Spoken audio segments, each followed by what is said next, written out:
5 tips rahasia mochi Daifuku kokoh dan warnanya cantik. Nomor 4 belum ada yang tahu. Hai semua, assalamualaikum. Kembali lagi bersama Safrina Kitchen. Di video kali ini saya mau bikin mochi. Ini pertama-tama saya mau sangrai dulu tepung maizena sebanyak 3 sendok makan dan saya beri potongan daun pandan ya. Ini sebagai indikator supaya nanti kita tahu kalau tepung maizenanya itu sudah mateng, itu daun pandannya sudah kering ya teman-teman. Kalau dipegang sudah bunyi kriuk-kriuk gitu, ini sudah bisa kita matikan api kompor ya, dan kita dinginkan. Ini sebagai baluran untuk mochinya nanti ya. Selanjutnya di sini saya sudah siapkan bahan. Ini bisa di screenshot aja ya teman-teman. Jadi untuk rahasia yang pertama di sini ada penambahan tepung maizena ya. Di sini saya menggunakan perbandingan 200 gram tepung ketan dan 25 gram tepung maizena. Rahasia kedua, adonan mochi harus benar-benar kalis ya teman-teman, harus tercampur rata. Jadi ini saya berinisiatif mau saya blender ya semua bahannya menjadi satu. Ini kita blender sekitaran 2 menit ya teman-teman, pokoknya sampai kalis ya. Cepat kalis, memblender ini juga memudahkan kita, jadi ini nggak perlu disaring lagi ya teman-teman. Ini hasilnya benar-benar mulus, kalis dan tercampur rata ya. Tahap selanjutnya di sini saya sudah panaskan kukusan. Di sini saya menggunakan 3 wadah ya teman-teman. Ini wadah tahan panas, mau saya beri olesan minyak goreng secukupnya. Kemudian saya tuangkan adonan, ini saya bagi sama rata ya. Tips yang ketiga supaya warnanya itu cantik mirip dengan warna anggur. Di sini saya menggunakan pewarna hijau dan kuning tua ya. Ini saya tambahkan 2 tetes warna kuning tua dan 1 tetes pewarna hijau ya teman-teman. Kemudian ini kita aduk rata ya,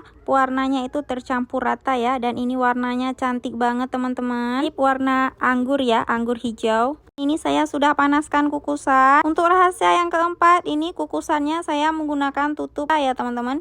Jadi supaya airnya itu nggak jatuh ke adonan dan tidak menyebabkan adonannya itu basah ya. Kemudian ini adonannya sudah matang, mau saya masukkan ke dalam piring yang sudah saya oleskan minyak. Kemudian mau saya ulen menggunakan sendok nasi ya sampai lembut. Kemudian tahap selanjutnya saya sudah siapkan sarung tangan yang sudah diberi minyak. Kemudian alas saya sudah oleskan minyak juga supaya nggak lengket. Ini mau saya ulen sebentar supaya dia lentur. Ini dalam keadaan hangat-hangat ya teman-teman. Kemudian ini kita ulen, kita tarik-tarik supaya mochinya itu makin lembut ya. Dan ini adonannya sudah saya bagi ya, sudah saya timbang per adonannya itu 5 gram ya, jadi 6 bulatan. Kemudian ini mau saya beri tepung sedikit ya, tepung yang sudah kita sangrai tadi, tepung maizena. Kemudian untuk isiannya di sini saya menggunakan anggur hijau dan whipping cream ya. Ini whipping creamnya sudah saya mixer, kemudian saya simpan di kulkas sekitaran 2 jaman ini supaya set. Dan ini kita gilas adonan menggunakan bantuan rolling pin. Ini rolling pinnya kita alasi dengan plastik wrap ya supaya nggak lengket, dan jangan lupa diberi sedikit minyak. Dan kita gilas ini sampai bentuknya bulat. Karena saya nggak punya cetakan mochi, ini saya akalin menggunakan hot saus ya teman-teman. Kemudian ini kita bentuk, kalau udah bulat ini kita beri whipping cream bawahnya. Ini kita sesuaikan, jangan terlalu banyak ya, kita sesuaikan dengan kulitnya ya.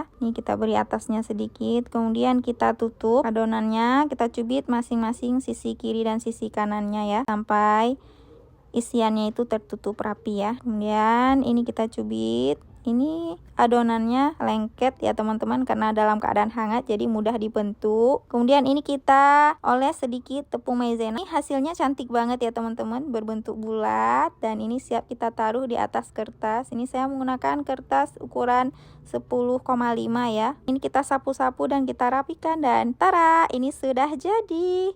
Mudah kan? Terima kasih ya teman-teman yang sudah menonton sampai selesai. Jangan lupa dicoba, semoga bermanfaat. Bantu support ya dengan like, komen dan subscribe. Terima kasih.